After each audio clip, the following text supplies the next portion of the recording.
কলকাতা টিভির হাতে সিবিআই 27 পাতার চার্জশিট। প্রাইমারি টেট দুর্নীতির সিবিআই সাপ্লিমেন্টারি চার্জশিট। চার্জশিটে উল্লেখ একটি নামে রাজনৈতিক জল্পনা শুরু হয়েছে। চার্জশিটে নাম উল্লেখ অভিষেক ব্যানার্জি নামে এক ব্যক্তির। সিবিআইয়ের যে 27 পাতার চার্জশিট রয়েছে সেখানে অভিষেক ব্যানার্জি নামে এক ব্যক্তির নাম উল্লেখ রয়েছে। নিউজরুম থেকে সরাসরি রয়েছে প্রতিনিধি রিয়া মাঝি। রিয়া, তোমার হাতে যে চার্জশিট রয়েছে সেখানে ঠিক কি গুরুত্বপূর্ণ তথ্য আসছে উঠে? তাসমিনা, তোমাকে যেটা আমি বারংবার বলছিলাম যে গত শুক্রবার থেকে এই চার্জশিট নিয়ে আমরা খবর করছি এবং একের পর এক চাঞ্চল্যকর তথ্য রয়েছে এই চার্জশিটে। এবং সেই শুক্রবার দিনকেই আমরা বলেছিলাম যে চার্জশিটে এমন কারোর নাম রয়েছে যেটা অবশ্যই আমরা সামনে আসবো। যত বড় মাতার নাম রয়েছে বা যাদেরই নাম রয়েছে সবটাই আমরা সামনে আনবো এবং একের পর এক তথ্য যে সিবিআই এই চার্জশিটে উল্লেখ করেছে তাদের নামও আমরা সমস্ত ইনফরমেশনই কিন্তু আমরা দেখাবো আমাদের দর্শকদের। সেই মতোই কিন্তু যেটা দেখা যাচ্ছে যে সিবিআই এর যে এই সাপ্লিমেন্টারি চার্জশিট, যে 3 নম্বর চার্জশিট, সেই চার্জশিটে যে 15 নম্বর পাতা, সেই পাতার যে পয়েন্ট রয়েছে 17.10 যে পয়েন্ট, সেই পয়েন্টেই উল্লেখ রয়েছে জনৈক এক অভিষেক ব্যানার্জির নাম।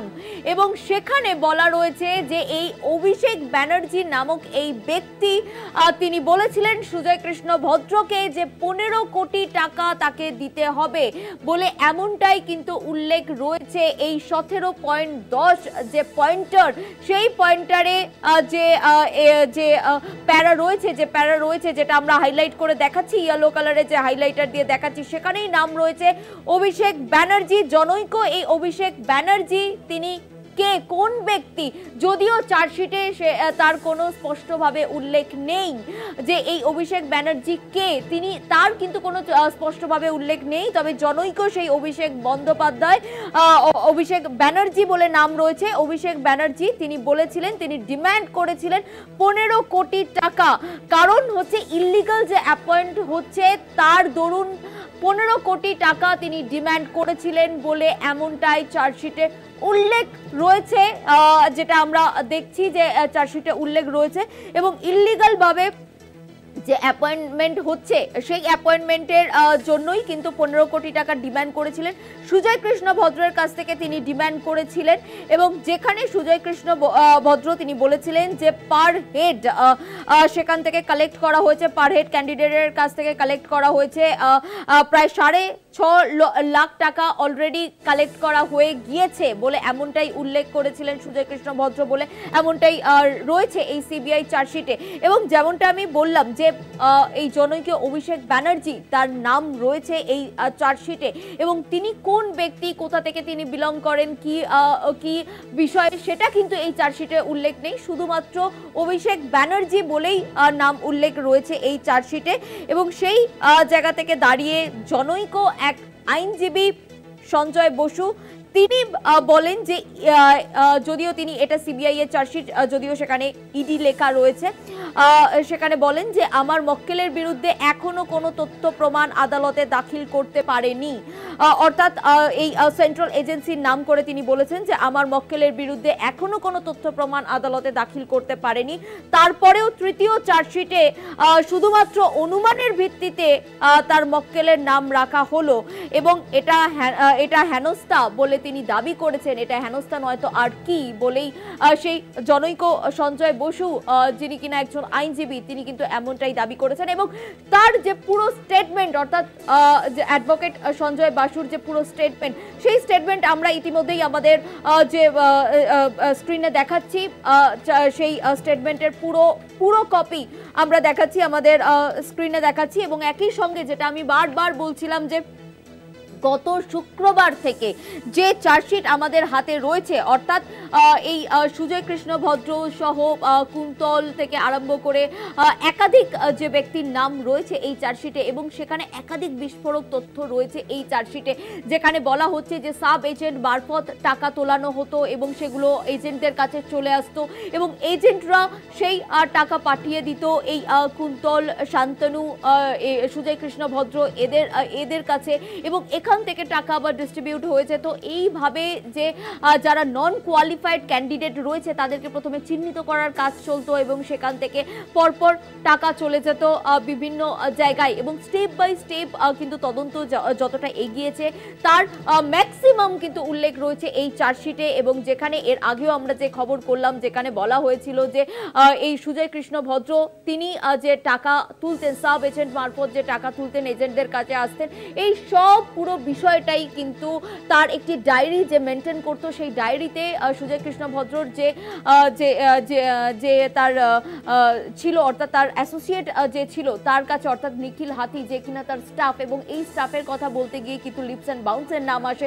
সেই কোম্পানিতেই কাজ করতো এই নিখিল হাতি, এবং সেখান থেকেই কিন্তু স্টাফ হয় এবং সেখান থেকেই এই পুরো বিষয়টা হ্যান্ডেল করতো সেই নিখিল হাতি। সেই ডায়েরিতে রিটেন যে লেখা যে ছিল সেই সমস্তটা নিখিল হাতি তিনি মেনটেন করতেন সেই ডায়েরি, এবং সেই ডায়েরি ডিস্ট্রয় করে দেয় সুজয় কৃষ্ণ ভদ্র এবং নিখিল হাতি। এবং যে মেল এসেছিল একাধিক নন কোয়ালিফাইড যারা ক্যান্ডিডেট তাদের কাছ থেকে যে মেল এসেছিল সেই মেলও কিন্তু ডিস্ট্রয় করে দেওয়া হয়েছিল। তদন্ত করতে গিয়ে সিবিআই সেই সমস্তটা কিন্তু সেখান থেকে তারা রিকভার করেছে, মেল রিকভার করেছে, এবং তারপরে এই যে ডায়েরি যেটাকে ডিস্ট্রয় করে দেওয়া হয়েছিল, এই সমস্ত বিষয় কিন্তু সিবিআই তাদের তদন্তে উল্লেখ করেছে এই চার্জশিটে। এবং সেখানেই কিন্তু নাম উঠে এসেছে অভিষেক ব্যানার্জি। যদিও সেই অভিষেক ব্যানার্জি কে তার পুরো ডিটেলস কিন্তু এই চার্জশিটে উল্লেখ নেই, বা তার কি ডেজিগনেশন বা তিনি কে সেই বিষয়টাও কিন্তু উল্লেখ নেই এই চার্জশিটে। যদিও এই অভিষেক ব্যানার্জির যিনি আইনজীবী অর্থাৎ জনৈক সঞ্জয় বাসু, তিনি যেমনটা উল্লেখ করেছেন বা তিনি যেমনটা বলেছেন, সঞ্জয় বাসু তার যে স্টেটমেন্ট, সেই স্টেটমেন্টে তিনি বলেছেন যে তার মক্কেলের আগেনস্টে যে বিষয় আনা হয়েছে, অর্থাৎ মক্কেলের বিরুদ্ধে এখনো কোনো তথ্য প্রমাণ আদালতে দাখিল করতে পারেনি সেন্ট্রাল এজেন্সি, কিন্তু তার নাম যে এই তৃতীয় চার্জশিটে দেয়া হয়েছে শুধুমাত্র অনুমানের ভিত্তিতে তার নাম এই চার্জশিটে দেওয়া রয়েছে, এবং তাকে হেনস্থা করা হচ্ছে এই চার্জশিটে তার নাম দিয়ে বলে, এমনটাই কিন্তু সঞ্জয় বাসু তিনি মেনশন করেছেন তার স্টেটমেন্টে, যে স্টেটমেন্ট আমরা আমাদের স্ক্রিনে দেখাচ্ছি।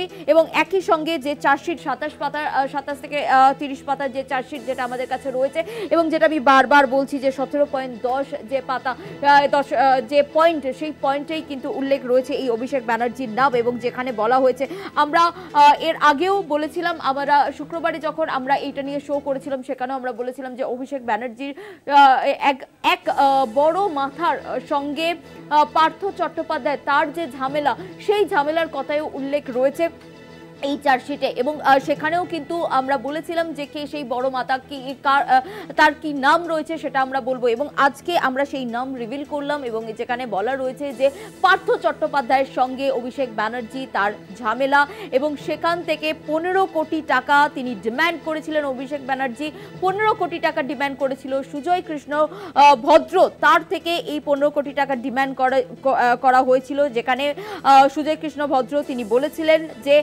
অলরেডি যেসব ক্যান্ডিডেট তাদের কাছ থেকে 6.5 লক্ষ টাকা করে নেওয়া হয়েছে, এবং সেখানে অভিষেক ব্যানার্জি তিনি সুজয় কৃষ্ণ ভদ্রকে বলে যে আইদার স্টপ করে দিতে, অ্যাপয়েন্টমেন্ট এখানেই স্টপ করে দিতে, প্রথমে বলে 15 কোটি টাকা দিতে হবে, এবং যখন অলরেডি সুজয় কৃষ্ণ ভদ্র বলে যে 6.5 লাখ টাকা করে একজনের নন কোয়ালিফাইড ক্যান্ডিডেটের কাছ থেকে অলরেডি তোলা হয়ে গেছে, সেই সময় অভিষেক বন্দ্যোপাধ্যায় এই বিষয়টা, অর্থাৎ অভিষেক ব্যানার্জি যে নাম এখানে উল্লেখ রয়েছে এই চার্জশিটে, অভিষেক ব্যানার্জি বলেন সুজয় কৃষ্ণ ভদ্রকে যে অ্যাপয়েন্টমেন্ট স্টপ করাতে, else he would get those candidate arrested or get the candidate posted as distant places বলে এমনটাই মেনশন রয়েছে এই চার্জশিটে। অর্থাৎ অ্যাপয়েন্টমেন্ট স্টপ করে দাও, অ্যাপয়েন্টমেন্ট না স্টপ করলে এদেরকে অ্যারেস্ট করিয়ে দেওয়া হবে, অর্থাৎ যারা ইলিগালভাবে চাকরি পেয়েছে টাকা দিয়ে তাদেরকে অ্যারেস্ট করিয়ে দেওয়া হবে, নয়তো ডিস্টেন্ট প্লেসে তাদেরকে পোস্টেড করা হবে, অর্থাৎ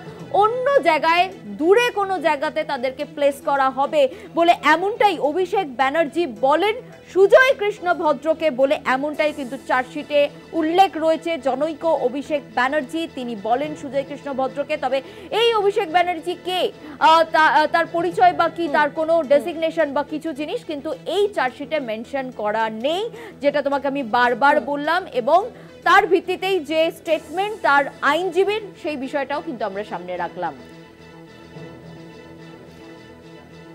একদমই রিয়া, তুমি সঙ্গে থাকো। তবে এখন সময় হয়েছে একটা ছোট্ট বিরতির পর আমরা আবার এই খবরে নজর রাখবো।